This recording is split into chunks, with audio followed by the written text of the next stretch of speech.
Today on Vantage Revival, we watch a 1983 American Eagles film where teenage cousins Angela and Ricky go to camp.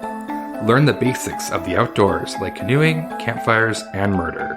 Sleepaway Camp, now playing on Vantage Revival. Okay, so at the start, you said that you might enjoy this before it even started, so how did you know? I feel like it was kind of, what's that one show that, Wet Hot American Summer? That's what it kind of gave me a vibe of. Have you seen that? No. It's basically just like a camp show. It's got like Bradley Cooper.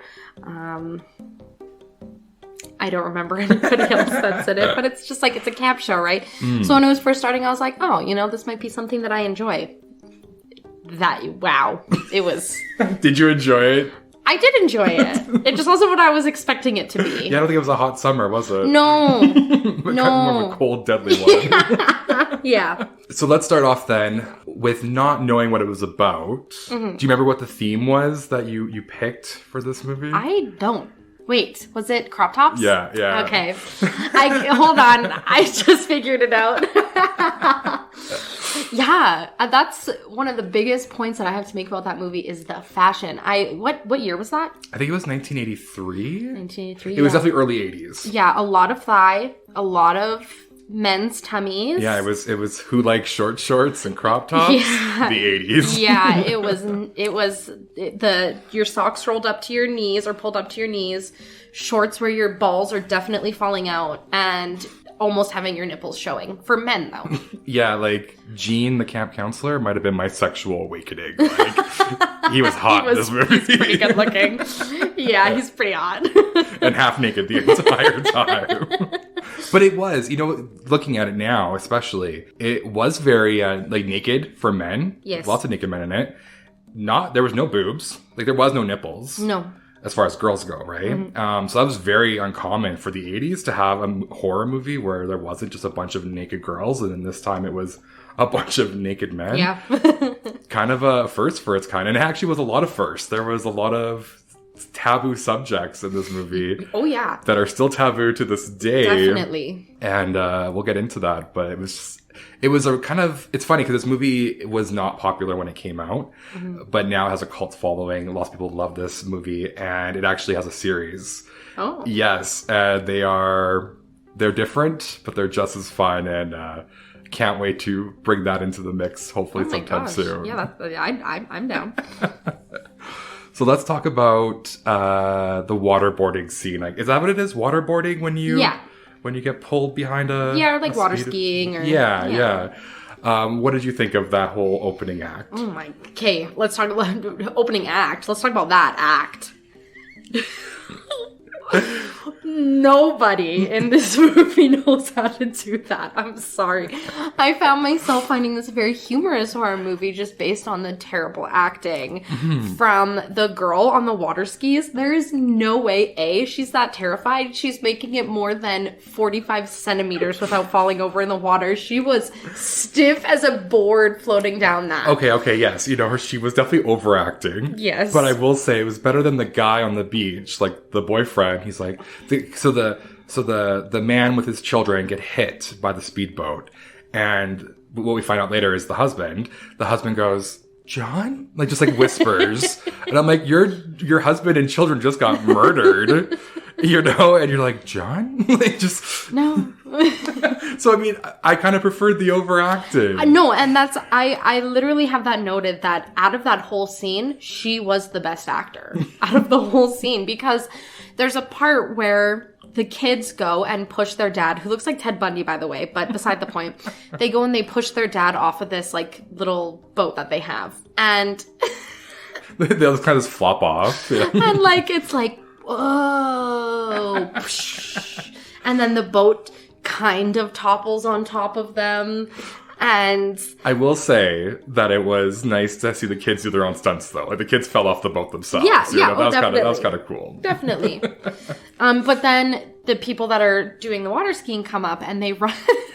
Sorry, no, it's funny. They run over the boat and the parent, the dad, and the kids, presumably. Mm-hmm. That was also just. I get it. It's the 80s, but Man, the boat going over the other boat was just so bad. And then just this like floating all scrunched up life jacket. It was just not the best. But I mean, it really plays a huge part obviously in this movie. Like and then almost unknowingly for the good chunk of the movie, Yes. how important that opening segue kind of is, right? Yes. So when they're in the water right after they get pushed off, the husband comes down and yells for them saying that the doctor's coming. Mm-hmm. They have an appointment, let's go kind of thing. And then the kids say, oh, Aunt Martha's coming. So I'm assuming that Aunt Martha is the doctor. And then I think that, if I'm correct, I'm assuming that that's what ties into the 8 years later jump. Yeah. It definitely is implying that Aunt Martha was a part of their lives. Yes.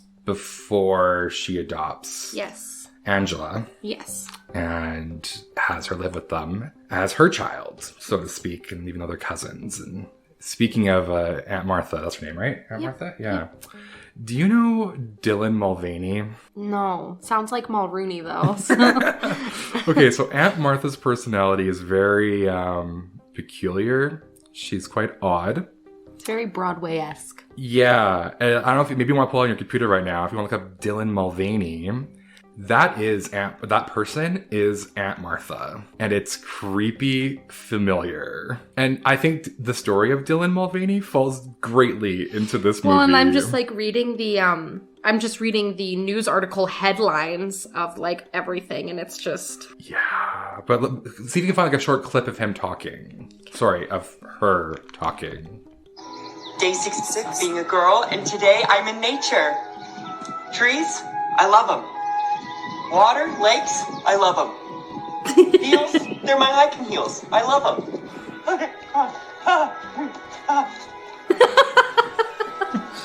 Bridges, love them. Coconut water, love it. Not mad, just love it. Wind turbine, love it. Meadows, love them. Yeah, I could see that being... Aunt Martha. That person is Aunt Martha. Yeah, I can definitely see that. Which I'm teetering right now. We obviously always share the entire movie. We don't keep spoilers hidden from anybody. Should we talk about the big thing or save it towards the end? Oh man, I think we have to save it for the end. I think so. Which then it kind of makes some of these points not as relevant because they are connected to a certain twist that will be coming. Which I mean, you guys can figure that out, I'm pretty sure. Well, but especially if you know Dylan Mulvaney, like that is a big portion of what this movie is about. And we'll get to the parallels of that later. So Aunt Martha, she had a string on her finger to remember things. Yes. Have you ever had to do anything like that to remember something? Yeah, I do it all the time. I put a finger on my nose in the middle of conversation, and that's every finger that I put on my nose while someone else is talking is something I want to remember to say. What sucks about that is you sit there with fingers on your nose for 5 minutes while everybody else interrupts each other and moves on 10 stories later. So you have like 10 fingers on you at this point. It's like, and yeah, you're just like waiting for them to stop talking so you can go back 14 minutes in conversation and tell your side of the story. But I definitely grew up in a home where, like, if you don't just talk over people, you won't talk. And I had to learn to, I'm not going to yell. I'm going to let people finish their conversation. I'm going to remember what I have to say. So yes, I do it like as recently as of 3 days ago. I still do stuff to remember things. That's fair. I usually try, like, I'll be like, okay, I'm gonna bite my tongue a little bit because it could be an annoyance, so I won't forget. And then I walk away and I stop. Just like, you're like, why was I doing that? Ow, that hurt. What's going on? Like, I'm so bad at remembering things. So, yeah, don't bank that I'll remember something. Like, follow up. Definitely follow up with me. So, actually, one more thing about Aunt Martha. It's interesting that she is a doctor. And I want to bring that up later on as well. Because, again, there are so many parallels to today's day and age. So, well, yeah, I think that we know what kind of doctor. Yeah, so if you can keep a finger on your nose for the rest of this conversation, and we'll come back to that later. Yes, definitely. No, that's it. Yeah, we're good to move on. Okay, so Camp Arawak, I think I don't know how to pronounce that. Arawak? Arawak, maybe? Probably sounds a little more campy. Yeah, maybe, yeah. I think I would have loved to go to Camp Arawak. I mean, there's half-naked camp counselors. I mean, who wouldn't want that? But they had lighting and full, like, hot water showers in their cabins. I never went to camp, so that's something that didn't happen. But I mean, that's the dream. Like that is true. Most camps, there's not hot water. There's barely running water. You know, you piss in an outhouse yeah, and you shit in the woods. What are lights? You use campfires and flashlights. So, like, this was like a dream camp to be at.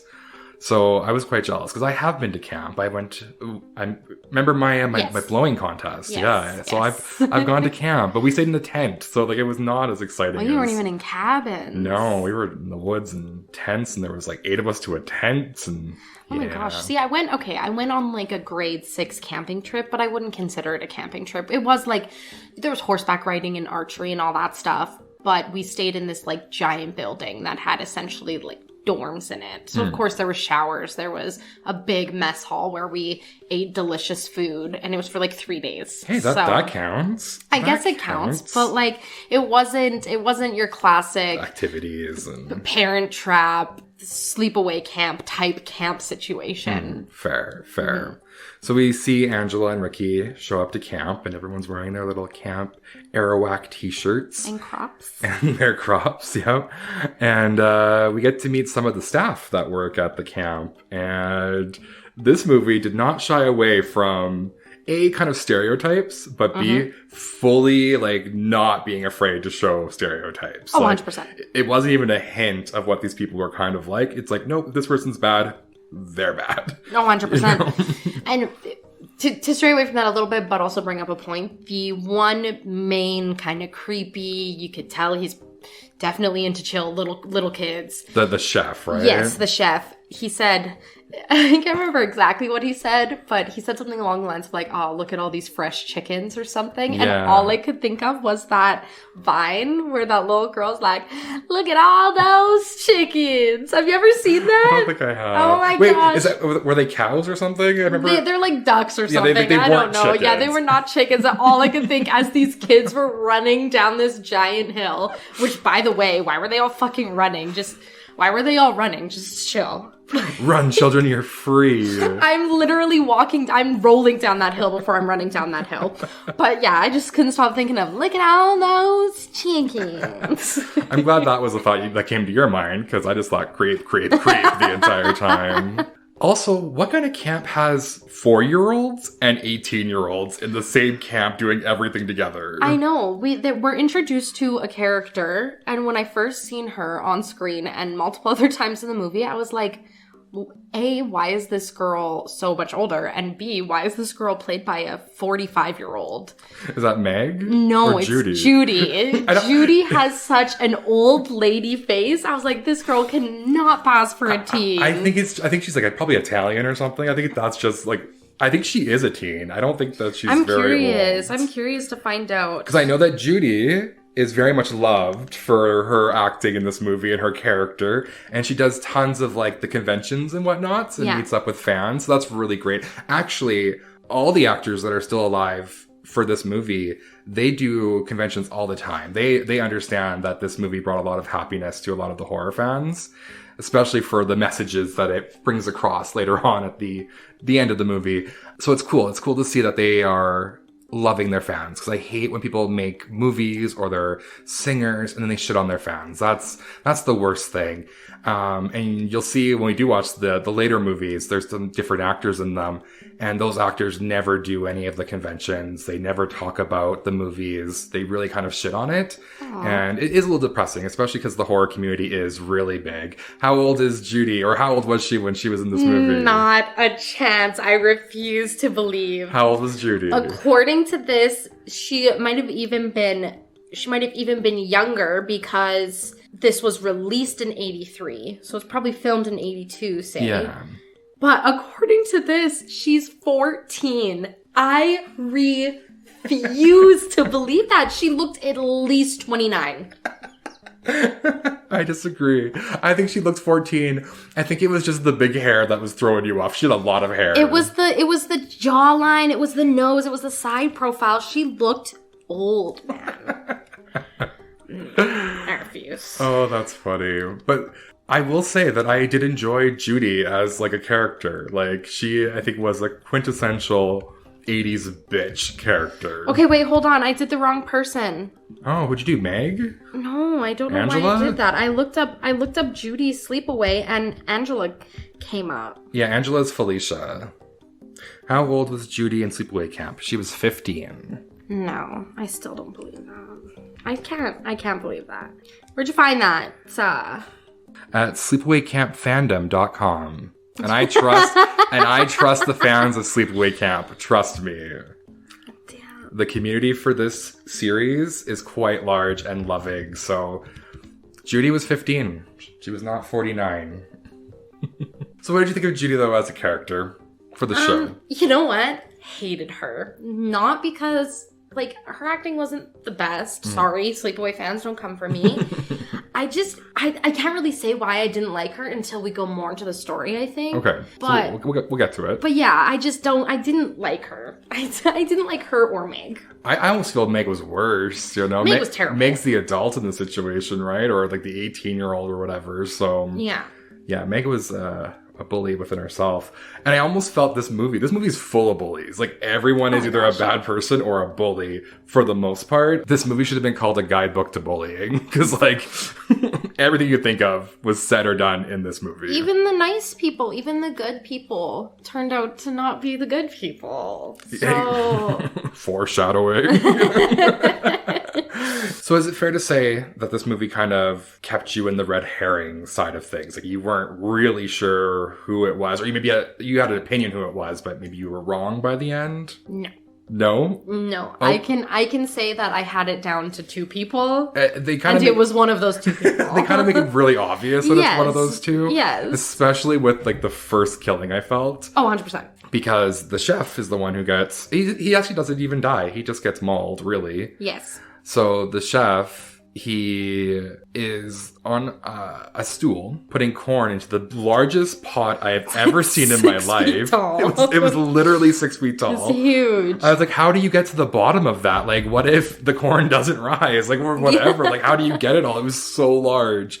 So that must have been real. I don't think that was done for a comedic effect. That must be a real pot. No, that has to be a real thing. But how? Why? Who needs a 6 feet tall pot? Camp chefs. I guess. So he's up top and he's trying to, like, get the corn in and he's putting salt and stuff in it. And then the mysterious somebody grabs the legs of the chair and starts shaking them. And he's like, no, don't. And then you see a child's hand, but a very manly child's hand.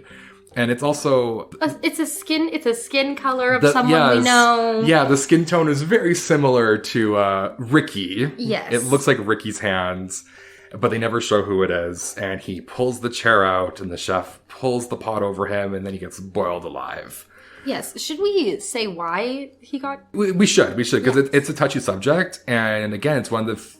very rare that you see this topic handled in movies, but the chef is a pedophile. There's no way around it. He's not shy about it. He's very open about it with the people around him.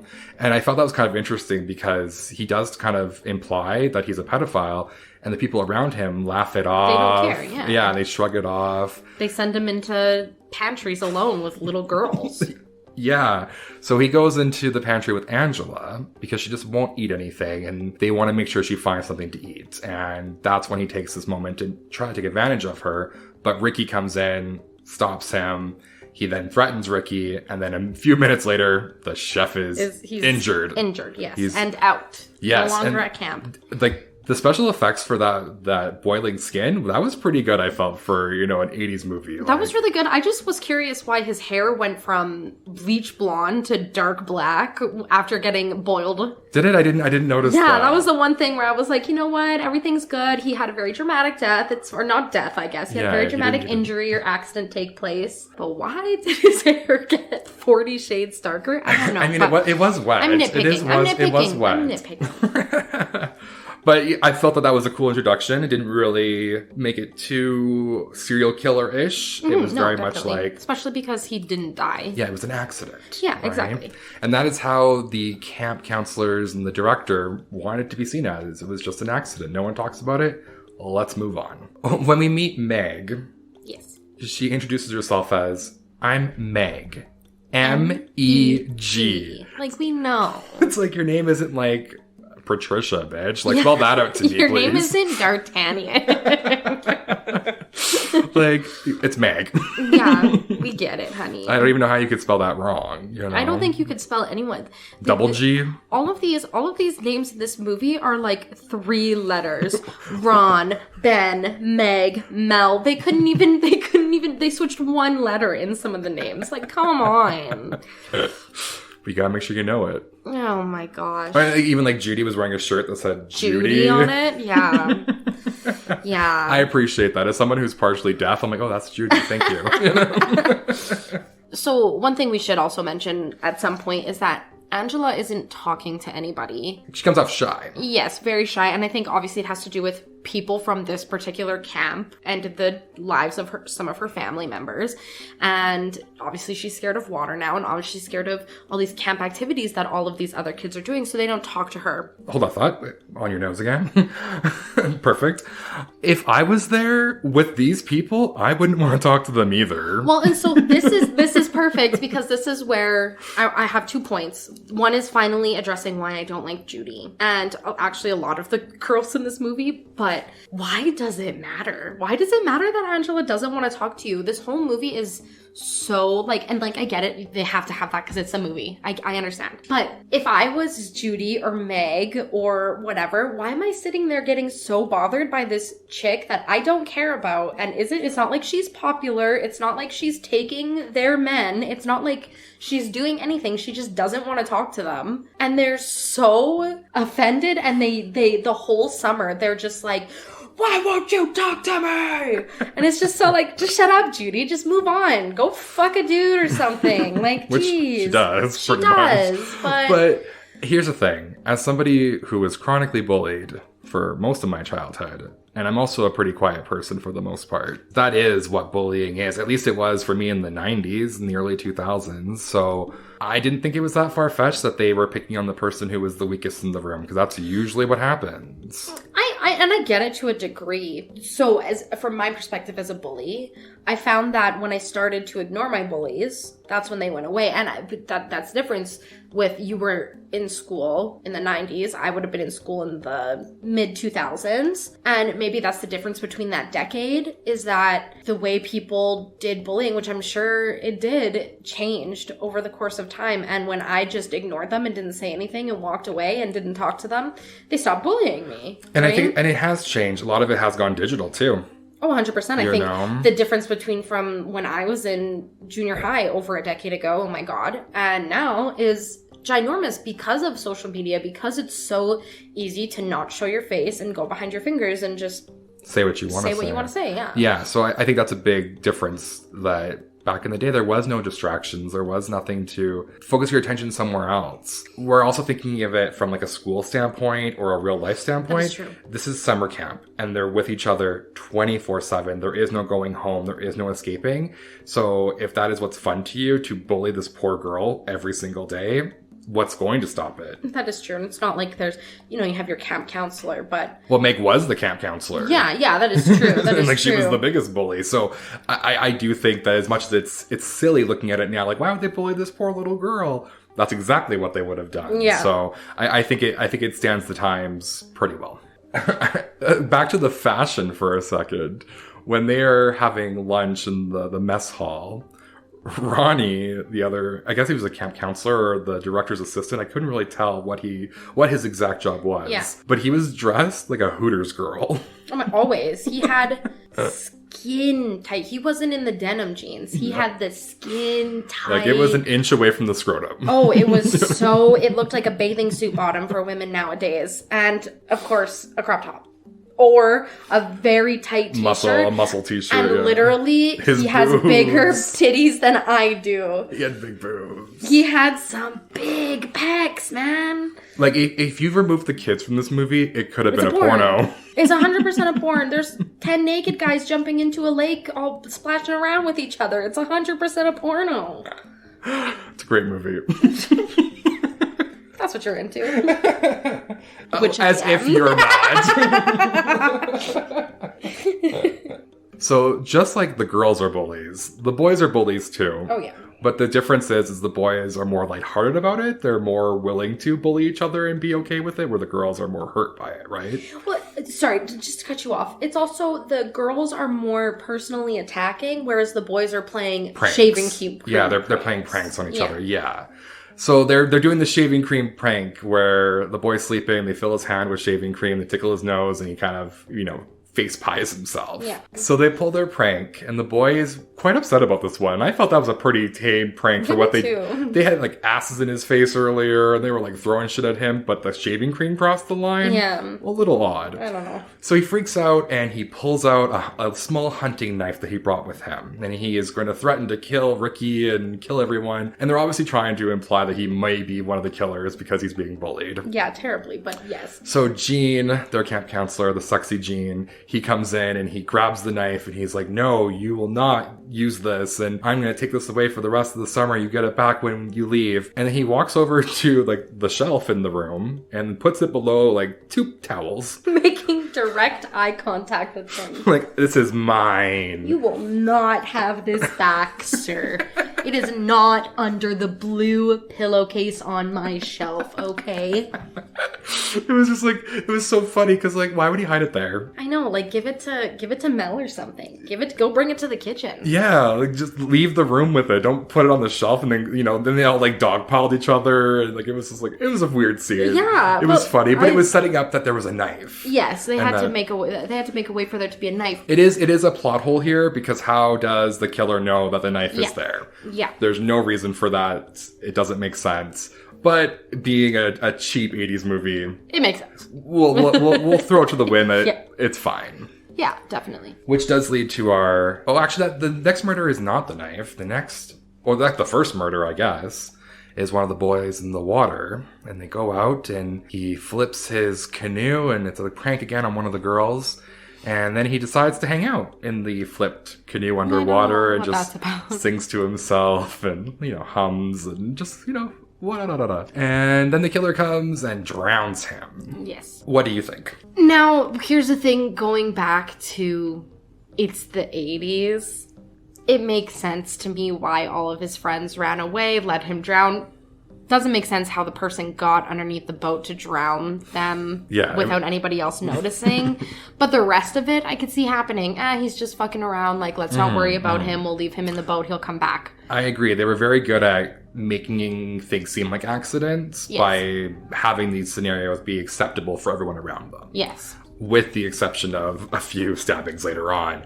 But this one and the boiling water, there was valid reasons these things could have happened. Yes. But then they find the boy in the morning. He's washed up to shore, and like his whole face is like eaten. I'm assuming it was crabs maybe or something. But I was like, if he drowned, why is his like jaw ripped off? I know, it was very weird, and like I don't know. It was also I once again I have to say this. I know it's an 80s movie, but oh my gosh, that dead body was the worst one of the entire. You didn't like the dead body? Oh, that one was bad. Like didn't look dead, or it didn't look real. Oh, I mean, it wasn't.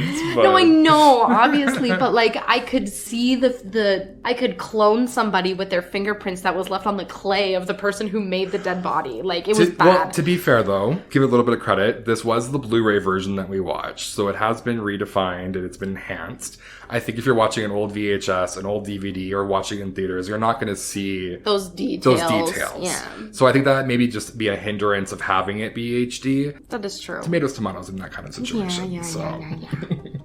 Let's talk about Paul. I love Paul. Paul is Ricky's camp friend. He's been his camp friend for 3 years. What are you laughing at? Sorry, it made me chuckle because he's like, me and Ricky go back way long. We've been best friends for like 3 years. And then I sit next to you watching this movie and I was like, I wouldn't even consider mine and your relationship going way back. And way back for us is like, we're on like a decade of friendship. Could be 10 years soon, yeah. And I still wouldn't consider me and you going way back and being like, obviously we've been best friends for almost 10 years, but I wouldn't consider us going way back. And this kid's like, we've been BFFs for almost 3 years now. It's just weird to me. It makes me chuckle. But either way, yes. I thought that was cute. I will say that as much as there is the the bitchy adult world in this movie, that the innocence of Paul is a really sweet look at childhood innocence. Oh, yeah. He was the sweetest character, even though he does some questionable things. Yes. I still think that's also questionable things that kids do. They do. They make mistakes and they do things they shouldn't. And it was very innocent. Like, viable, like, it's true things that kids would do for the reasons that he did those things, right? Which we'll get to. Which is sad, but Which still. we'll get to. Yeah. So Paul kind of likes Angela. And it doesn't come off at the very beginning that he likes Angela, but when Angela first speaks to him, like the smile on that kid's face, like it was like true love at that moment. And it was really sweet. And so then Paul makes a kind of an effort to befriend Angela, be nice to her, and kind of see if he can date her ultimately. And there's a scene where he like not pulls her, but takes her to the side and gives her a little peck and throws her right off and then asks for a second peck. And then she does it and then completely like... I thought she hated it. She did. I thought they were over it. She came off like she hated it. But then the next scene, they're holding hands and they're, on the beach and they're rolling around. I was like, very kid-friendly romance stuff. And then she kind of has a flashback of her childhood with her brother and seeing her gay parents cuddling in a bed. And I'm not censoring myself. They were cuddling. It was not sexually provocative. It was just cuddling. And I'm not 100% sure what their message was for this scene, because it almost seems like it was something that scared her, because the moment of her and Paul being physical with light touches brought her back to this memory of her parents cuddling, and it threw her off. And I couldn't really connect why that was so traumatic for her. I think I know why she got scared. I think you also should know why she got scared. I get why she was scared of pursuing a sexual relationship. I just didn't understand how the gay parents was the catalyst for those insecurities. I could see it. I can't. I get the brother-sister thing, but not the parents cuddling. Have you ever had a water balloon fight on a roof? No, I cannot say I have. I don't understand that scene, because, like, A, how'd they get up there, and B, is super dangerous. Even outside of this being a movie, that's really dangerous for the actors and the kids to be a part of that scene of on a roof throwing water balloons at each other and slipping and sliding. Like, yeah, I've had lots of water balloon fights, not on a roof. I just don't understand the concept of that, but honestly, that scene kind of confused me a little bit. I think I blinked and I missed a really important part, and then... Well, because they threw a water balloon at Angela. And Ricky, okay, yeah, I did miss that. I figured it out, but, like, I didn't see it. And Ricky saw it, and that's when his famous lines come out. You pecker. Like, they said pecker a lot. They swore consistently through this movie. A lot. And I noted a lot of their funny swears that is, like, totally 80s thing, like pecker and peckerhead. They said cocksucker a lot, which isn't something that's said much anymore nowadays. They called, chicken shit was, like, a big thing, which, and then they go the bah, bah, bah, bah, bah, bah, bah, and it's like, that's so, that time 30 years ago. my favorite swear or curse at them was, eat shit and die, and Ricky says, eat shit and live. I loved that. That's so funny. That's a good one. That's way better than eat shit and die. It's an infamous line. I fucking love it. So, should we talk about a few more deaths a little bit? Yeah, that's where my next kind of point was, so go ahead. Yeah, so the next death that happened, if I'm correct, is Billy? Is that his name? I think so. The boy in the washroom, right? Yes, he's going to go take a shit, he says, before he meets them down for lunch or wherever he's going to. And he's got his magazine and he pulls his Daisy Dukes down to his ankles. And he's sitting in the bathroom and the window behind him has a screen on it. The knife, cuts open that window. And like a nest gets put into the bathroom. Those are horseflies, I would say. They weren't wasps or anything. I can't with you. Those were horseflies. You think horseflies have nests? Well, I don't know. Those weren't bees or black yellow jackets. I can't with you. Okay, horseflies. They live in like shit. They grow up in rotting things. And then they turn into flies and they fly away and spread their eggs everywhere. They don't have a nest. Well, maybe that's... It's a hornet's nest that they put in there. But when they show Billy dead, he is covered in bees. It's not bees. He's covered in flies. No, those were bees. I'm trying to Google a picture right now. Those were bees. There's different versions of bees, and those were bees. Those were not. Yeah, well, oh my gosh, it actually tells you this is cool. They were definitely not horseflies. Sorry, I'm finding a picture. Did it say the horsefly death? It doesn't say horsefly death, okay? It says beehive dropped on head stung by bees, which I think those bee stings, sure, we're calling them bee stings. That's why they look like horseflies, and bee stings do not bubble up and open and have giant holes in their body. Well, would they have that if it was horseflies? Yeah, they would. Horseflies take huge bites out of you. But there's... Oh, I can't believe you. I can't believe you. That you think horseflies have nests. So, either way, fine. They were bee stings. But I thought that death was so stupid. I thought that was the stupidest death. I will say that I've seen a lot of 80s movies and a lot of camp 80 horror movies. There tends to be a lot of... bee insect type deaths involved in some way or another, so I'm not that surprised that was the angle they went for. And to be fair, if you are allergic to bees, like, that would kill you. No, it would kill you. I just think that but it's also risky, because if they're not allergic to bees, it's just going to hurt a lot. You're going to be fine. Yeah. So I think that my thing is it's the giant absolute burrowing of the skin welts that this man had on his body that is so unrealistic. How it would happen. They had to make it look horrific, you know? I know, but it's just... I get it. It was more for me that there was like a gap between the door stall and the floor. And it's like, you probably could have just crawled under if you really were that trapped, you know? And the bees probably would have, like, not just... Like, there was so many ways for the bees. It's not like he was trapped in a concrete block. He was in a wide open area in a stall where the window just got cut open behind him. Like, he could have climbed out the window if he really wanted to. There's a lot of places that he or the bees could have gone that weren't... Well, no, but bees will attack if they have been disrupted. They're very much going to attack that person. So I get that aspect of it. Hornets would, bees wouldn't. But... Actually, bees would. No. Well, there were horseflies in your opinion. Your point is not valid. We obviously don't share the same opinion on insects, so... Well, one of us has more knowledge, so... And it's not you. How many insects have you eaten? I've eaten quite a few insects, thank you very much. Name 4. I have a video of me eating crickets and worms on my TikTok. Check it out at RISS_EE. Shameless plugs. Shameless. Also ate, like, what are those green things that... Oh, those green things. Those green worms that are, like, really big. They're, like, lime green. No. They're not maggots. Let's see. Lime are they horsefly larvae? Worm bug. What are these things? The leaf-eating... Oh, it's a leaf-eating caterpillar. It's not the big fuzzy ones. It's the little tiny big... When did you eat a caterpillar? Oh, like in elementary school. It was just off the ground. Gross. Yeah, disgusting. I've also eaten worms off the ground. Ew. Yeah, it was gross. That was also in elementary school. I was trying really hard to be cool. That was the only way to do it? Yeah. Someone else did it, and I was like, me too. I'm gonna eat these shitty earthworms that eat shit and dirt all day. Yeah. Are they gritty? Did you chew it? I don't remember. It had to have been gritty. I do remember that they taste like dirt.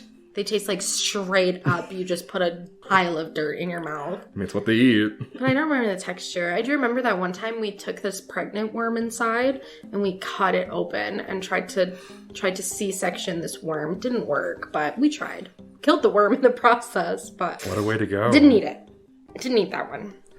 Be rude to eat a pregnant one. So the next death, I believe, is Meg's. And Meg is in the shower, and the knife goes through the wall of the shower. It's not very clear what that is. What I don't understand about that one is she's on the completely opposite wall underneath the water. And then the knife goes through the wall and she, like, got vacuumed, suction sealed to the wall and stabbed. Oh, and I didn't understand, but... And then slowly, like, pulls the knife down and she just, like, lets it happen. I know, she's like like, I'm pretty sure you'd be absolutely screaming at the top of your lungs, not just, John?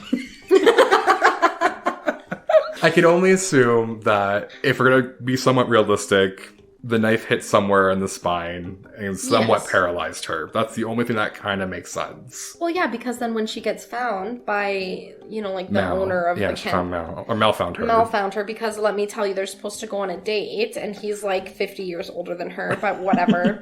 He goes and finds her, and just as he walks through the door, his footsteps make her fall all of a sudden. Like stuck on the wall her this dead entire weight time. of this body would not fall in the first place. And it's been like an hour or so. Like, it hasn't been recent. Easily, because she was definitely in rigor mortis. She was definitely cleaned up from all of the blood had definitely already drained out of her.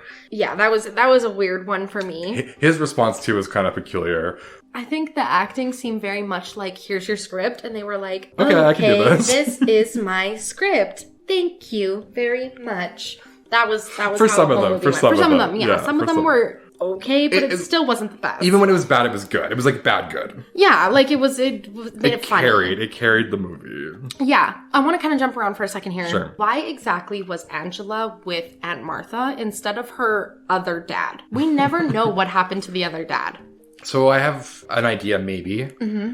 Maybe that wasn't the other dad. Maybe that was just a boyfriend. Because again, that obviously Peter and Angela were brother and sister, and Ricky is their cousin. They're the same skin tone. They look very similar. So I can only assume that maybe the dad that got killed at one point was with a woman, had the children, and is now dating a man. And that man is not their father, has no legal rights over them. And especially being the 80s, even if he was married or with that man, he would have zero rights Oh, 100%. for being a gay man. Yeah, and that's a thing. Like, even if he wanted to take Angela, he Wouldn't have been wouldn't able to. be able to because of them courts. being underage, and they have no decision but to go with A family member. a family member. Yeah, I guess that makes sense in my head. I was just curious. I was like, why did they have to go with? Why did she have to go with Aunt Martha? I keep saying they as if both kids survived. Only one's survived, Angela. But yeah, I think that's the reason why. I don't think that he was a real father to them. Yeah, In the okay, that makes traditional sense. So the next death. No, one of the, whatever, it doesn't matter. They all happened. At this point, they're all happening back to We're back. close to the end of the movie. Yeah. So they go in and they see Judy, who skipped out on the dance or whatever. And Judy's just laying in bed. They punch Judy very terribly, might I add. That punch was just so bad. It like barely knocked her out. Oh my gosh, it was so bad. And it was just, it was bad. Anyway, they take a pillow, put it over Judy's face. You think, okay, she's getting smothered. No, she's just getting Silence. silenced because from what I understand, a curling iron got shoved up her punani. A hot curling iron. Yes, the curling iron was on. Sorry, I should have mentioned that. It went in her punani? They didn't show it, but it's definitely heavily implied through the angles and shadows that are there. And also the curling iron so there's a shadow of the curling iron going down. Yeah. And that's how we know that the curling iron is being used. And it very much looks like a dildo that has, the dildo that goes inside of you and then the little bunny ears that tickle your clit. That's what it looks like in the shadow, for real. So, Yes. I don't know. This murderer killed Judy by fucking her with a hot iron. Yeah, that's nuts. Especially considering what the other deaths have been like before that. It was a very personal, you did something to me, which we know. And I'm gonna fuck you up. Before Judy died, the killer went out into the woods and killed a bunch of kids sleeping in the woods. Like just random kids. Yeah, I didn't get that. At that point, too, was when I was like, okay, shit. Everything before this was done for a reason. They were killing the bullies. They were killing people that were doing bad things. But now they've killed like 5 innocent children. Just for no reason. No reason. I'm like, at this point, this killer is now officially lost their mind. They are a full-fledged killer. They will kill anyone. It's no longer about being the savior of this camp. They are a full-fledged killer, which is interesting because it changes the tone of the movie. It's no longer like a whodunit or whatever. It's like, no, there's a flat-out killer just killing everyone. Anyone can be a victim. Everyone watch out. It's kind of an interesting twist there the last few minutes. Well, and a little bit before these, like, the mass killing started, and nobody is scared. Angela does say at one point, she's like, she gets scared by Paul, and she's like, I thought you were the murderer. I didn't want to get murdered.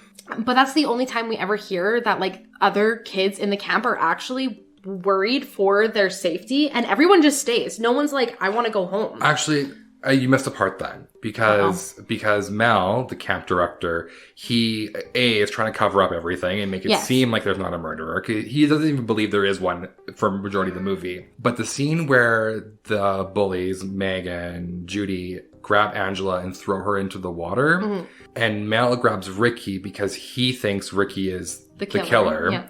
He does say that there's no one left because everyone's leaving now because they heard about the murders. I did miss that. Okay, yeah, I did miss that. So they didn't show it, but the kids are leaving. Parents are pulling them out because they're hearing about kids dying. Yeah. So there are less kids now at the camp. It's ruining the camp, and he has to give refunds or whatever. So like Mel is pissed, right? So they are implying that, but you're right. The rest of the kids who do stay behind or the parents don't care about, the kids really don't care that people are dying around them. They're just oblivious, watching their movies, eating their popcorn, sleeping out in the woods. Well, and that's why there's like one scene right after a killing and everyone's just like, so are we meeting down at the dock later tonight? And I'm like, why are you guys just acting so normal when there's a killer out there? But you do you, boo. It's the 80s. Oh, okay. So there's a cop in this movie. Oh my God, are we going to talk about the same thing? We're talking about it, yeah. And I did not realize this. And this might be, again, because of it being a Blu-ray or whatever. Yeah. But towards the end, the cop comes back. And they do a really close-up of this cop. And he is wearing the fakest, largest mustache I have ever seen. It's like they hired a teenager and was like, shit, we need a cop and we can't afford a budget of hiring another person. Hey, can you be a cop? Put on this mustache. Oh my God, like a dollar store, $1 for a pack of 12 fake mustaches. And they just slapped it on his face and went on. And like his hair was like dirty blonde and the mustache was jet black. I don't know if that was like actually something that they thought we could fool people with this fake mustache because of quality purposes. Or if they literally were just like, this would be something funny to have a cop with a fake mustache. I honestly don't know. Probably not the latter, so they tried.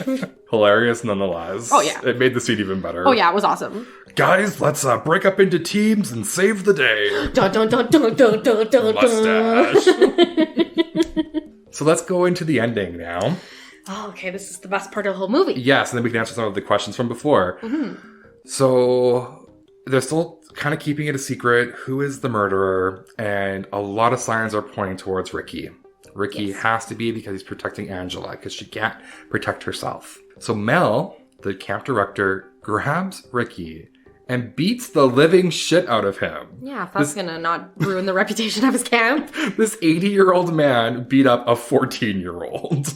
Yeah, people are definitely coming back next year.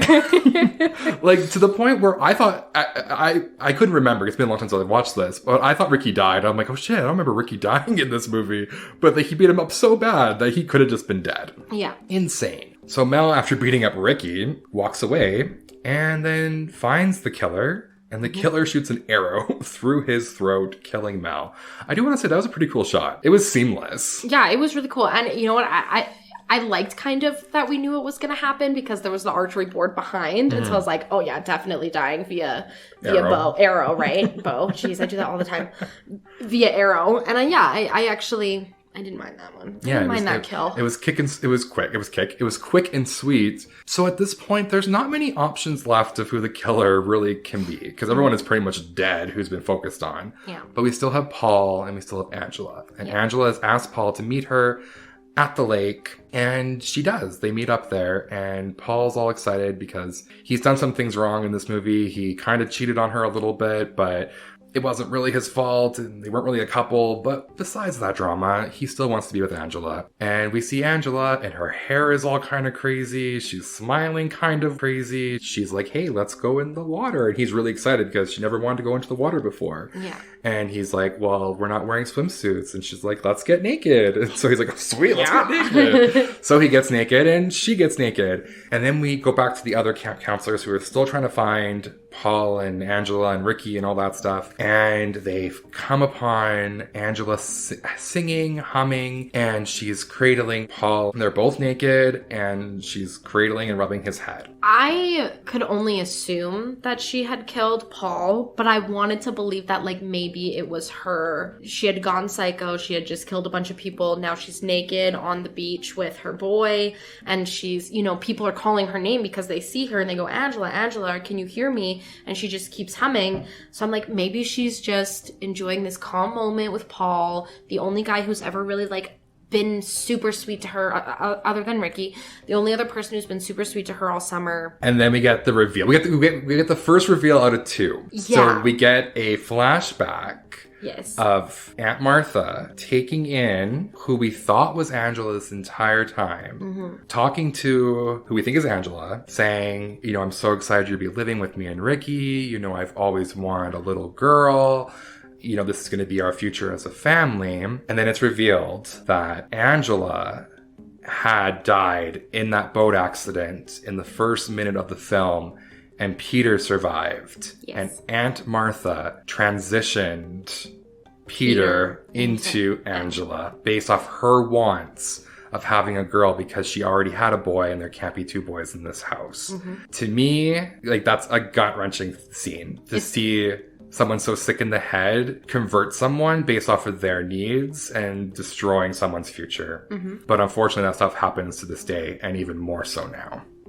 So we'll come back to that in a second. So after that reveal, Angela's there on the beach holding Paul's decapitated head and a knife, and they're completely naked, and you see the penis, and you realize, oh shit, this is Peter. Yes. This is not Angela. This is what happened. And now she's completely lost the plot. She's screaming like a maniac almost. Gosh. It's honestly, like, not a lot of things like that terrify me, but that scene did kind of give me the heebies. Yeah, you're like, what the fuck's happening right now? Like, yeah.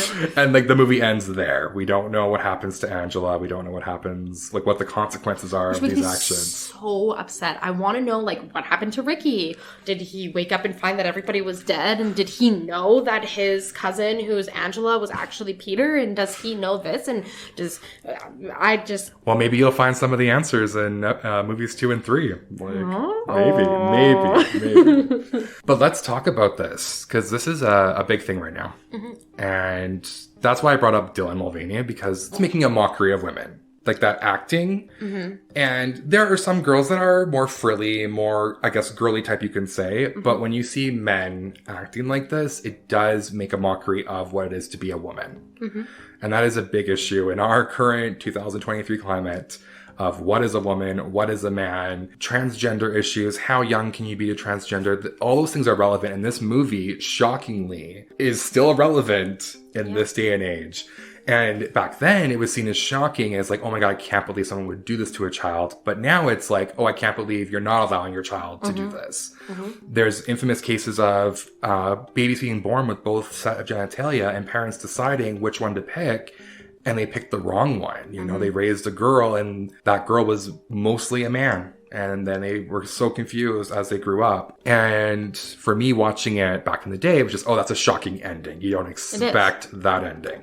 But watching it now, and also knowing the entire movie, it was more sad. It was not shocking. It was really sad because I'm like, this is not just a make-believe movie. Outside the killings, this stuff does happen. Oh, 100%. And you're right. It's funny how it's like, I don't know, it's like skinny jeans. You say skinny jeans? Skinny jeans. Explain. Popular in the 80s, not as much so in the early 2000s, and came right back up into where we are right now, right? I know that Did you just compare the trans issue to skinny jeans? Cancelled. Over. Send in the angry messages. I'm just trying to say that, like, it was something that, as we can see, it wasn't like a hugely wide talked about thing back in the 80s, but it was still a thing that was obviously there. And all of that talk kind of fizzled out. It wasn't a huge thing in the media. It wasn't a huge thing anywhere. Obviously, in people's heads, minds, it's not like that stuff went away, but it wasn't a huge thing that was like broadcast over all this media. Now come back in late 2010s, early 2020s. This movie is 40 years old, and this is still a relevant conversation. Yeah. 40 years old. Holy crap. Yeah. It's a shocking ending. I think it's a good ending because it wouldn't have been a good ending. I know that sounds bad for what I'm saying, but as a movie, from a movie aspect, it wouldn't have been a good ending if it was just revealed that Angela was the killer, because we knew that from the beginning. So the fact that this is what they revealed, and it was very, very good foreshadowing where it was just sprinkled in there. Yeah, like, I don't want to go in the water. I don't want to be in the shower with the girls. But it's like, maybe she is just shy. It was never thrown off that she was hiding a secret. Exactly. So it was like very well put together. The end does kind of make you open your eyes to what's happening, the mental strain on these people for having to transition. There was something that just came out where someone had been taking tea for 30 years and they were female to male. And he said, like, don't do this. Like, take this from me and don't do this, because the health, the way my body is reacting to this 30 years in, said it's not worth it for you to be doing this to yourself, because we don't know the very long-term effects of taking tea every week for 30 some years. Yeah, it's still very new. A lot of these procedures, the medications, the surgeries, it's all very new. And there is no long-term studies for most of it. And especially no long-term studies for children that are involved in it. Oh yeah, definitely. And the harm it does to their bodies, especially when they're going through puberty and that life change. And it's sad because it's painted as, we're doing this for the children so they don't commit suicide. We're doing this to protect them so they don't feel like they're unloved. But I go back to when I was a child, and I was probably in grade 3 or 4. So I would have been 9, 10 maybe. And I remember very clearly, I was in my bedroom with my mom, and I said to her, I think I'm a girl. And that's what I thought in that moment. And she very politely, and like at that point, I didn't know that I was gay. I didn't know anything. I just knew that I enjoyed being around girls and I enjoyed doing what is deemed as girly activities, but I didn't know anything else. And instead of what some people do nowadays of, let's start your transition and get you going on this track of being a girl, it was, okay, that's fine. Maybe you're just going through a phase and you can like girly things. That's cool. And that is as far as the conversation went. And I think that if my mom had been like, yeah, let's put you on these hormone drugs and cut off your dick. I don't want to be a girl now, in my 30s. Like, I would hate my life if I was a girl. Not because girls have shitty lives, but me as a human, me as myself. You like being I like being a guy. I don't want to be a girl. It turned out I was just gay. And that's another thing too, is that a lot of trans people, especially those who have transitioned at young ages, later in life realized, oh shit, I was just gay. Yeah. I didn't have to transition. I was just gay. Yeah. And that's the thing where it's heartbreaking that there's so much of this going on, but there's so many people who defend it in the light of, we're doing this for the good. And it's like, not everything you do in the moment is going to end up being good, though. It may seem like it's good today, but it will not be good tomorrow, the next year. And especially for guys transitioning to women, which is a lot harder, like what, vaginoplasty, is that what it's called? Yeah, I'm not exactly sure. It's something like that, but I don't know how to pronounce it. Like the fact that they have to insert every couple days because it's an open wound for like the rest of their lives, and if they don't, it will seal up. What kid in their right mind can go, yeah, I'm okay with dealing with that. I can take the responsibility of doing that for the rest of my life. It's not a fish. It's not, I can feed this fish. Yeah, well, most kids can't even feed the fish. That's the thing. If you don't take care of a fish, unfortunately, it dies. They die in a year anyway. But if you can't take care of your own anatomy as a young kid who barely knows, we barely get taught anything about anatomy when I was in school, and I know that that's phased out in schooling now a lot, where they actually have a sex ed class. Now it's all just kind of trans kind of education that they're putting on people. But even back when I did sex ed, I didn't know anything about anatomy, how to take care of it. No one teaches you how to put in a tampon. No one teaches you anything. But you're expecting these young kids and teens to be able to keep up with their wounds that will end their lives if they do not keep up with that responsibility for the rest of time. It's insane. And you know what? To me, honestly, this is something I'm about to reveal something that I've only ever told one person in my entire life. Are you sure you want to reveal this to everybody? Yeah, I'm open and I'm okay with it. I just have never felt the need to tell people. So only when it really comes up do I mention it. Are you going to say that you were going to transition? I wasn't going to transition, but it's definitely been a thought in my head from the time I was an early teen to even like having thoughts about it like maybe less than a year ago. And it's not anything like super intrusive. You're shocking me. Not that like, it's your life, but you're a girl. No, I'm 100% a girl. And this is why, but I know that. Like, I know that I'm a girl, but I have those thoughts where it's just like, I don't want to feel judged, but like, I've wanted a penis. I have sat there and been like, I really want, like, that's what I want. I want to be able to wear my shirt or take my shirt off in public and not have boobies. Like, I want to be able to wear these clothes. Now, these are my thoughts that I had as a young teenager, right? Like, obviously I think about it differently now as like an adult when I do think about it. But like back then it's like, I want a penis. I don't want boobs. I want to be able to wear my shirt off. I want to cut my hair short and not wear makeup. And I think that I covered up a lot of that by wearing a lot of makeup and doing a lot of that stuff. And don't get me wrong, I still love dressing up now, but as you know, I don't wear makeup. I probably wear makeup 4 times a year. What I did learn from that, like you said, that I like women. I do. I think they're beautiful. I think they're sexy. I love getting into bed with them. I also realized that what I wanted was how I was portraying myself physically, which is where I think no makeup started coming into play. Because it was kind of right after I realized that is when I stopped wearing makeup. For high school, I didn't wear makeup. That's not who I was. I wasn't this like girly girl, but I'm definitely not a boy either. But in saying that, like, could you imagine if I was in junior high nowadays and I said to anybody that I wanted a penis and no boobs, I'd have my fucking appointment booked for tomorrow to get it done. And that just blows my mind because, like you say, I could not look at my life now and be like, it would have been a smart decision for me to be a boy when I was in junior high or to transition into a male when I was in junior high. So it's just crazy to me that we take these kids who don't even know the square root of 32 and we're giving them the option to just remove their own anatomy. We're giving them options to, are we going to talk about this? We're giving them options to do assisted suicide. Yeah, there's a lot, right? And kids can't even make a decision of what they're going to wear to school. You know what I mean? Like there's just, and let's be honest too, it's a trend. I think a lot of this boils down to mental health issues. Yes. Not having support from friends, family, whatever it might be. And I don't mean support of, again, cutting off pieces of yourself and becoming a different version of you, but just accepting you for who you are. So using your story, for example, you know, like everything you just said, you can still do as a woman. Yeah. Outside of grow a penis. But even trans people, their penises don't work the same way a traditional man does. So you would never get that anyways. Exactly, yeah. But everything else that you've wished for, technically you could still do. I mean, yes, it's not politically correct yet for a woman to walk around with her shirt off, but there are places you can go to do that if you really wanted to. I do it in my house all the time. You know? Like, if you weren't here, I'd be naked. So. I've seen you naked enough, so thank you for the shirts. I appreciate it. Next week, we'll do our naked podcast. But that's just it. Nothing really has held you back. You know, if you want to be with a woman, you can. If you want to be with a man, you can. If you want to be topless, you can. There's no one stopping you from doing everything that you want. And as far as kids go, yes, there are going to be people stopping you because you are a child. And as someone who grew up in a very sexual world as a child, you are influenced by adults and you are going to do what someone who is older than you tells you to do. Mm-hmm. No matter if it's the right decision or it's the very wrong one. You're going to do it. And that's what I hate. Aunt Martha in this movie, again, wanted this. She's a doctor and it's implied she is the doctor, right? But granted, Angela did not have a sex change, but it's still implied that is an option with her being the doctor.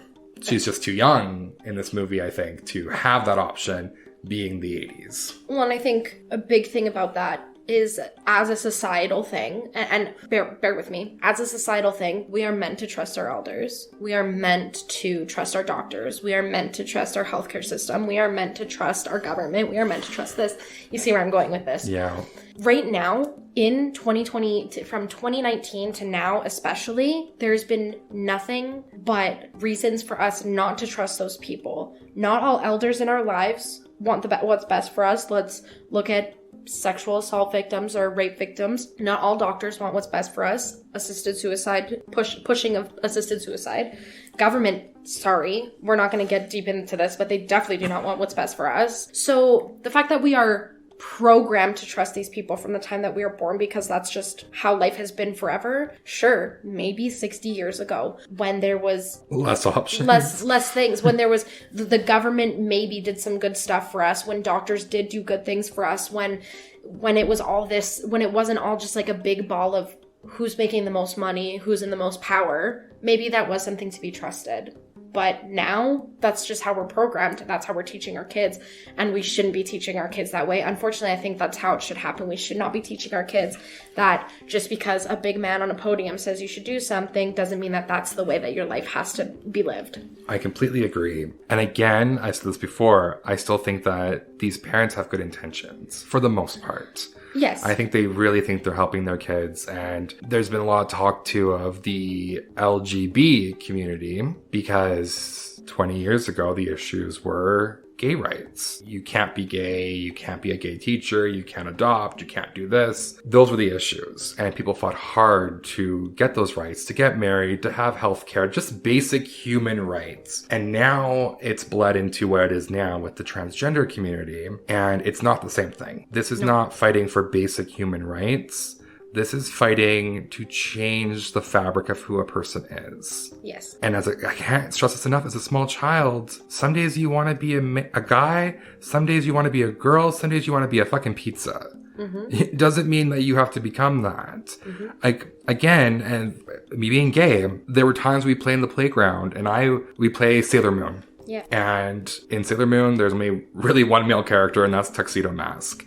And all the boys would fight who is going to be Tuxedo Mask, because if you weren't, you had to be one of the girls then, because there's only girls left. And I would gladly, I'll be Sailor Venus. That's who I want to be, right? But that had no indication of that I wanted a girl. Yeah, I wanted to be a girl. Let's do it. Let's make it happen now. Let's change everything about my life. There was no problems that I was a boy and that I liked playing with Barbies. Well, I want to just cut back to your LGB versus trans theory as well. The thing with that, and I do want to confirm, I know that you just said that, but I do want to confirm this is coming from two people a part of the LGB community. Yeah, or I call it the alphabet soup. Well, yes. People say that offensively, but I fucking love it. I'm not saying that we have the right to talk badly about it, but I feel like we're definitely on the, let's call it the LGB side versus the We're more on the DQ inside plus. than the outside, yeah. Yeah.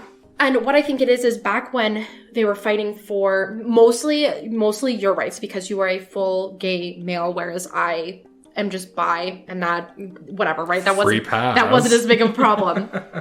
But they were fighting for your basic rights. Yeah, like see loved ones dying in a hospital. Yeah. Going to grocery stores. It was keeping our jobs. Marrying the person that you love. It was basic rights. And what I feel that what's happening right now is the trans see it as a how much more can we get? How many more things can we get? And it's flashy and it's big and it's honestly, it's shameful. I know that it's honestly a little embarrassing knowing that that is part of our community when our community used to be so different. I was alive even when it was just LG. There wasn't even a B. I mean, there was a B, but it was just lesbians and gays, and then bis slipped their way in there. And then you got 24 more letters added to it. Yeah, and I just don't understand. I get it. You should have your rights, but you have your basic rights. There's nothing that you need to be fighting for. Yes, there's the situations with the Olympics and this and who's going to be a male and who's going to be a female. But when you... I think what you're trying to say is that everyone can be who they want to be. Yes. Just leave the kids alone. Yes. If you're an adult, you want to be a male, be a male. If you want to be a female, be a female. Just leave the kids alone. Yes, and I know I'm stuttering because I'm scared. I'm scared to say things. But here's the thing, and I understand that fear, because the minute you say your opinion, you're canceled. Everyone hates you. Yeah. Fuck them. If you're canceled, what are you gonna lose? Their respect, their kindness, their follows. You don't need it, right? And I come to that conclusion too. I've been a lot more vocal lately with my issues with this world and the 15-minute cities, which we won't get into, but there's a lot of things going on right now that people are closing their eyes to. And every time I say something, I tend to get either ignored or someone being very aggressive towards my thoughts and opinions. And I'm not going to be aggressive with my thoughts and opinions because mine come from facts and looking into things, not just looking at myself and going, how does this affect me? Mm-hmm. Because let's be honest, being trans does not affect me. as an individual. But I need to look at things from how does this protect society and everyone involved in it? Any adult can say they've been a kid. So we do have a say in what happens to kids of this planet because we've lived through it. And I can't think that a good chunk of us would have been trans if we had been given the permission to do this. You know, we would have still been who we are. This boils down to respect and compassion. We should be loving each other, and there should be compassion for every single person, no matter who you are. But leave the kids alone, let them decide at a time that is, they're fully mentally developed. No, 100%. One more thing to say. Yeah. Here's the thing that's interesting. Biden, you know Biden? Yep. His top doctor said that he deems social media a threat to children who are under 14 years old because they're not fully mentally developed yet and they'll be influenced by those that they speak to and are around on social media.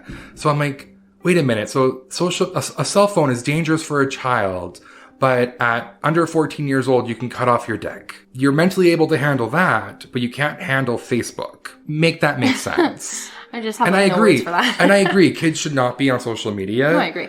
Definitely, I think 13 and under for sure. And even 14 above should still be monitored because there's a lot of shady stuff happening online. But you can't tell me that that's more dangerous than someone saying, cut up your body parts. Because that's who you are. But we've lost the plot. We've drifted away from the movie considerably. Is there anything else you want to talk about in the movie? I think that we can openly say that she is a boy. We're not saying like, oh, she's transitioned. She's a boy, and I don't think she wants to be a girl, or he wants to be a girl. Yeah, it's very obvious that he's uncomfortable living this role of his dead sister. Yeah, he's not even living as a girl. He's living as his dead sister. Yeah, his dead twin. Like, I read, they're twins. Twins have this connection, and he lost his connection with his twin, and that's where that scene where he's pointing at her on the bed he's being like, I'm you, and that's terrifying. It's creepy. Yeah, so it's not even like a trans issue. It's someone being forced to be something they don't even want to be. Yeah, exactly. And it drove them to the path of insanity. Yeah, that last scene. If you don't even want to watch this movie, go and just look up the ending of this movie because it's freaky. it's very known for that closing clip. Yeah, that's crazy. So like all of our movies, we have a point system. We have 5 categories worth 3 points each with a max of 15 points. The first category is edge of your seat. Did the movie keep you engaged? Me having watched this movie pause. I want to mention this before I forget. One year I saw this movie. It would have been probably like the second or third time that I had seen this movie. My older sister wanted to watch it. And we must have been like 17 and 15. Like we were older. We were old enough to watch this movie. But my younger siblings, who would have been like 8 and 6, wanted to watch this movie. Okay, yeah. And we said no. We're like, no, this is not appropriate. Not happening. So we watched the movie, me and my sister, and all of a sudden, like we're close. It's at the end practically, and we hear, and we're like, what was that? And like we're at home alone. Like all of us were home, but we're in the living room by ourselves. Yeah. There should have been no noise. And we had these kind of like cabinets in our living room. And I look over and my little brother and sister are in a cabinet together, wrapped up in a ball, watching the movie through a crack. Yeah. So I open the door, they like fall out. I'm like, what the fuck? And they're like, we really wanted to watch it. It was really scary. That's cute. Yeah. So I'm kind of glad it was that movie because even though it is a horror movie, the horrific scenes are not that graphic. No, it's really not that. Yeah, there's no blood or guts or any of that kind of stuff in it. So there's blood, but yeah, but not like gushing or arteries pumping it out. Yeah. So I'm glad it was this movie that was kind of their introduction to horror. Kidding. And I just said like, you could not tell mom and dad like. I told you couldn't watch it. I didn't know you guys snuck it into a little corner. Like, so yeah, that's what I wanted to say before I forgot. Anyways, so edge of your seat rating. Having seen it now numerous times, I am really shocked that I still loved every second of it and could not wait for the end. Especially watching it with someone new yet again makes it even more exciting to be like, oh, what's their response going to be when they see that ending? So I had to give it a 3.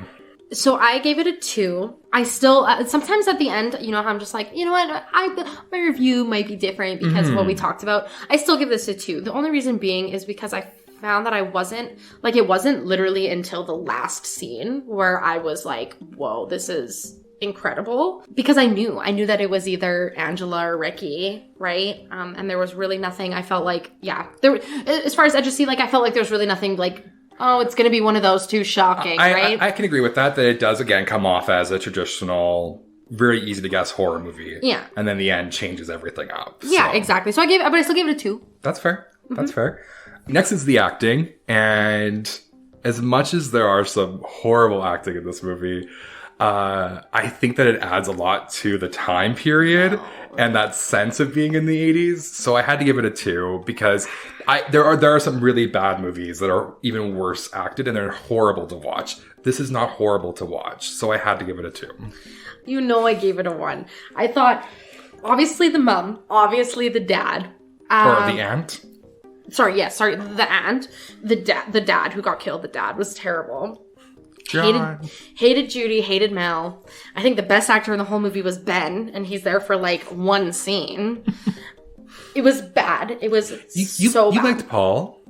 I liked Paul. I thought his acting was okay. That was probably it. I think that the acting in this movie is terrible. It's really bad. The movie was still good as a whole, but if I'm just taking acting as a category, it was a 1. Like, it was bad. It makes a lot of meme-worthy moments, It does. Oh, yeah, definitely. Next, we have the script. And I went more of overall the script and not the ending, because the ending does change a lot of the storyline, which makes it great. But overall, the words they're saying, the script that's laid at hand is not great. And when they have their scenes of the kids fighting, it is just a lot of swears back and forth. And it's a lot of the repeated swears. So I did give it a 1. This is so funny because I went the opposite of you, and I pretty much rated script based on how the ending was. So I gave it a 2.5 because the ending is so good. The rest of the movie is not scripted very well. There's definitely like things that just don't make sense, don't like line the up. knife. Yeah, all that type of stuff.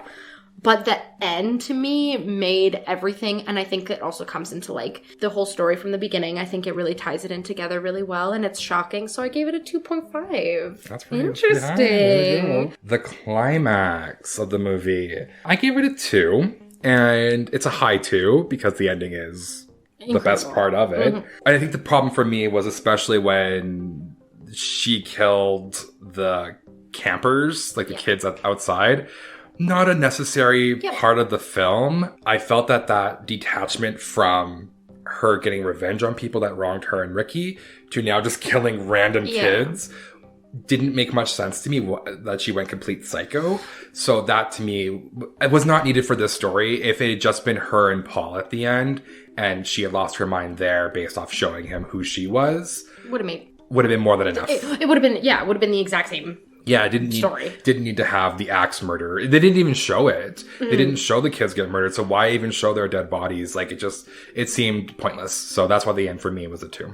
I also gave Climax a 2. There's some things where she's killing 12 people all at the same time, right? like another just inconsistencies. Well, they don't show it, but it's implied. But yeah, it's implied that like all at the same time she's shooting a bow into someone's neck. She's killing all these campers, which once again, totally unnecessary. And it does also take away from the revenge by just a little bit. Maybe if she went and mass murdered everybody, including her own cousin and all this stuff, maybe it's like she went psycho, but just killing all these people, because Paul is 100% still a revenge kill. Like, he cheated on her, she got upset, she killed him. 100%. And I think it also more is he saw that she was a guy and didn't react well to it. Yes. That could also be a part of it too, right? So regardless of what it is, Paul is 100% a revenge kill. So you either had to go extreme and kill everybody or just stick with the revenge stuff. The story still would have been the same. But yes, Climax a 2. And last, would you watch it again? Obviously, as I've watched this a dozen times now, it has to be a 3. There's humor in the shortcomings of it, and the ending is just worth it every single time. So, 3. I also gave it a 3. Wow, that might be one of your first would you watch it again? Yeah, I usually say 2 for your movies, but this one I honestly do think that I'm gonna show people this movie. Like, I will show my one other friend. It's a big list. Yeah, but I will watch it again. And you're right, it's 100% because of the ending. Like, there's if that ending, like I said, was just Angela going crazy, it wouldn't have been the same. But the fact that it wasn't Angela, it was Peter, that changes the whole thing, and it made the movie definitely will watch again. Okay, so my score is tallied up is 11 points. And my score tallied up, not far behind, is 10.5. So that's what, 21 and a half? Mm-hmm. That's our top movie so far. Woo! New top spot. Let's see how long it lasts. Yeah, that was great. That was a nice conversation. Yeah, that was a good one. Let's do it again. No. Thanks for listening to Vantage Revival. Check out our social media pages and listen every Tuesday and Friday for our newest podcast. Share, comment, subscribe.